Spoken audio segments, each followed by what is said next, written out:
I'm the one that sent her to the other world. The culprit who took my mother-in-law's life grinned with joy. I trembled in fear, felt a chill running down my spine, and broke out in a cold sweat when it wasn't even hot. In my hand was a photo of my mother-in-law, her face gruesomely mutilated. On the back were unbelievable words arranged in a line. "Well, you're next." The culprit was slowly creeping closer to me. I did my best to run away. My name is Lindo. I have been married to my husband James for about 5 years. We had a good relationship with our in-laws, and James, being an only child, said, "I don't want to make my parents feel lonely." He would take me to visit our in-laws at least once a month. "Mom, we're home!" James and Linda, welcome. Whenever we returned to my in-laws' house, my mother-in-law always greeted us warmly. On the other hand, my father-in-law was usually sitting on the couch, reading his newspaper, and he would only glance at us without any greetings, then return his gaze to the newspaper. "Here's a souvenir." "Oh, thank you, as always." The gift box of sweets that my husband handed over was labeled in large letters, "Super Spicy Crackers." My mother-in-law loved spicy food, but no one else in the family could handle it. "If you're going to bring a souvenir, at least bring something everyone can eat. This one's the only one eating the souvenir, and every time she does, she ends up with a stomachache. Hey, I told you not to tell James that I'm getting stomach aches. If they stop bringing spicy food, it's your fault." The in-laws began to quarrel, and I found myself saying, "Come on, let's calm down." But even to me, my father-in-law snapped back harshly. "So you're saying it's okay for your mother-in-law to have a stomachache? I'm the one who's inconvenienced when she hogs the bathroom. You should really stop picking on Linda. Your way of addressing her as you is rude. Can't you even remember a person's name?" My intervention seemed to add fuel to the fire, and the quarrel between my in-laws became even more heated. That's when James stepped in to mediate. Sorry. I just know Mom is happy when I give her spicy food. I brought some regular crackers for you, Dad. Here, have some if you want." My husband handed the box of crackers to my father-in-law, and the situation was temporarily calmed. "Linda, I'm sorry about my husband. I don't know if you would accept this as a token of my apology. There's something I want to show you." I followed my mother-in-law to her room, where a beautifully patterned dress was hanging. "Oh, wow. You're still making such wonderful clothes." My mother-in-law loved to sew her own clothes and made stuffed animals as a hobby. She was also adept at using a computer and actually sold these items on her online shop, with items selling out and making quite a bit of money. "About this dress, would you like to have it?" But isn't this an important inventory? I can't possibly accept something like this for free." "Don't worry, I made this just for you. I think you'll fit just right, so try it on." Following my mother-in-law's suggestion, I changed into the dress, and it fit me perfectly, as if it were custom-made. My mother-in-law had a special talent. She could tell someone's measurements just by looking at them. "Just as I thought, it suits you so well." My mother-in-law was smiling with joy. She was incredibly kind to me, her daughter-in-law, and as I had lost my mother at a young age, she felt like a real mother to me. When James and I went home with the dress, he sighed.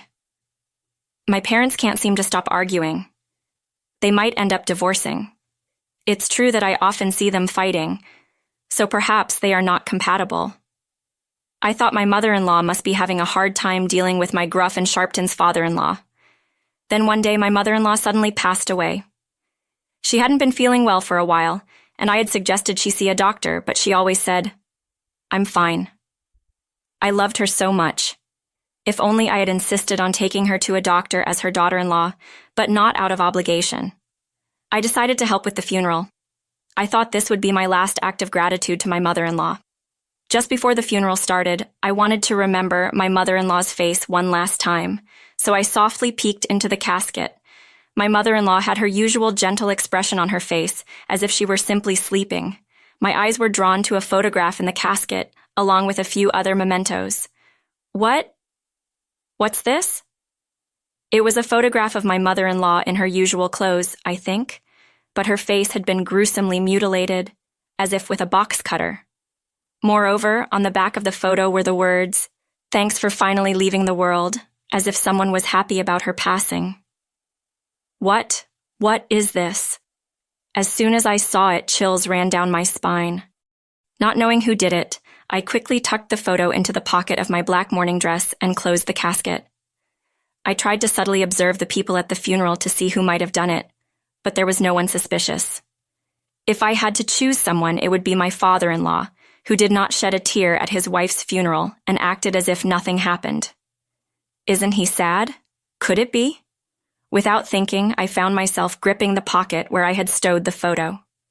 It wouldn't be unreasonable to think that there was hidden resentment between my in-laws, who are constantly fighting. Could it really be my father-in-law? I couldn't be sure, so I decided to keep an eye on him a little longer. However, after the funeral, I accidentally overheard a conversation between my father-in-law and husband. The two of them were speaking loudly, unaware that I was hiding behind the door of the living room. "Hey, Dad, where's Mom's life insurance policy?" "Why do you ask? It's probably a hassle with the claims and all that, right? I can handle it for you. Who's the beneficiary?" "That's none of your business. Listen here, I don't have a penny to give you." "What did you say?" "I'm definitely gonna find it." Even though my husband was trying to help my father-in-law, he was not accepting of it at all. The voice of my husband, who was rejected, was filled with anger. When my father-in-law left the room, my husband slammed his fist into the sofa cushion, saying, "Damn it." As I was thinking of what to say to console my husband, he uttered some unexpected words. "After all the times I brought gifts, do I gotta deal with my dad too?" In that moment, chills ran down my spine. Life insurance, a photo with the words, "Thanks for leaving this world," and my husband's suspicious words. Could it be? With a mix of belief and doubt, I began to gather evidence. But truthfully, I wanted to prove that the person I suspected was not the perpetrator, rather than identify them as the culprit. However, the more I corroborated, the more undeniable it became that my suspect was, in fact, the culprit. It was a few days after the funeral. "I want you to look at this photograph." I held out the photo, and my husband stared at it for a long time. "What is this? Who just figured Mom's face like this?" Thinking to myself, the audacity. I flipped the photo over. The words on the back of this photo, "Thanks for going to the other side." The handwriting and things look very similar to yours. I presented another note along with the photo. It was a birthday card addressed to me from James, my husband, saying, "Thank you as always." The particular way he wrote "thank you" was very similar to the writing in the photograph. That's just your imagination. What are you trying to say, Linda? That's not all. It seems you had a substantial debt to my mother-in-law. Upon hearing my words, his usual gentle smile vanished instantly. His face looked like an expressionless mask, emotionless and blank. Summoning my courage, I continued the conversation. "You seemed overly interested in my mother-in-law's life insurance, didn't you? Did you hear that from my dad? He's such a pain, only speaking when he shouldn't."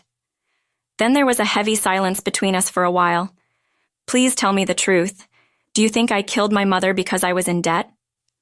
Suddenly, James started to laugh, and I felt the same chill I had felt when I saw the photo of my torn-apart mother-in-law. "Yes, that's right. I was the one that sent her to the other world," he said, laughing. My husband took out a box cutter from his pocket. "Well, it's your turn next," he added.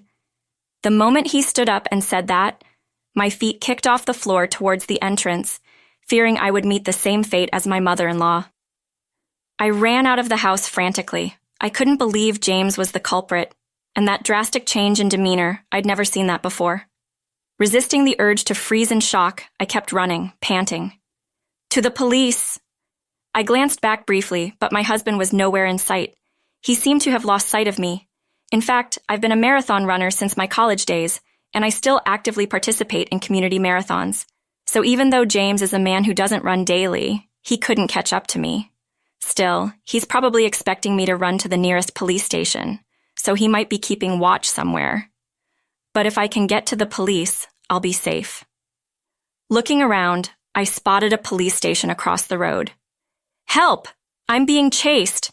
I cried, running inside. To my surprise, the police station was empty. "No way, this can't be happening, right?" I had heard that not all local police stations are staffed around the clock these days. Talk about bad luck. Panicking, I grabbed the phone on the desk and explained the situation to the officer on the other end. Looking out at the station, I saw my husband approaching swiftly. "Don't run away, Linda. Let's go home together," he called, holding a box cutter in his right hand, walking towards me with a menacing grin. "Don't come any closer," I darted out, hurling any trash cans and rocks I could find as I made my desperate escape. I ran into a large nearby park, showing my relentless pursuer, my husband, with sand from the playground. The sand seemed to have gotten into his eyes, and he was momentarily distracted, covering his face. Seizing this opportunity, I ran and ran and ran. But unfortunately, I tripped and fell at the most crucial moment. "This is the end. You're not getting away anymore," my husband yelled, grabbing my arm, and he got me at a life-or-death situation, or so it seemed. Too bad. I've bought enough time. As I spoke these words, the police surrounded my husband. "Don't move. We've received a report. Surrender quietly." The park was already surrounded by officers waiting for him. My husband tried to escape, but there were officers behind him as well. Despite his efforts to resist by swinging the box cutter, he was promptly arrested. Stomping his feet in frustration, eventually, my husband was found guilty and sentenced to prison without any chance of parole. Apparently, he had become addicted to splurging at clubs without telling me, borrowed money from his mother by lying, and had no way to pay it back. So, his debt kept accumulating. Apparently, he had planned to kill his mother because he was annoyed by her demanding repayment. Moreover, he had other debts as well and was targeting his own mother's life insurance money to pay them off. It turned out that the gifts he had been giving to his mother when he visited his in-laws' house contained substances used for rodent control. She couldn't notice it because of the spicy taste. Increasing the dosage bit by bit, he put his mother to eternal sleep. This was the whole truth. When I reported this, my father-in-law said, "If I weep for sending her off, she won't be able to rest in peace in heaven." I couldn't even cry at the funeral. "I can't believe James would do such a thing to her." There were tears glistening in his eyes. I visited the grave of my mother-in-law. The sky was beautifully clear, and the weather was calm, like her gentle heart. "To your mother-in-law, I've avenged for you, so please rest in peace," I told her at the grave and quietly prayed for her. Then my father-in-law asked me to take over the online shop that my mother-in-law had been running. When I reported on the online shop that my mother-in-law had passed away and that I would take over the shop, I received words of condolence and encouragement from the customers of the store. I was happy, as if it were my own thing, to see that my mother-in-law was really loved by everyone. Now that I've taken over my mother-in-law's shop, I sit in front of the sewing machine every day, determined to produce items that live up to the standards of products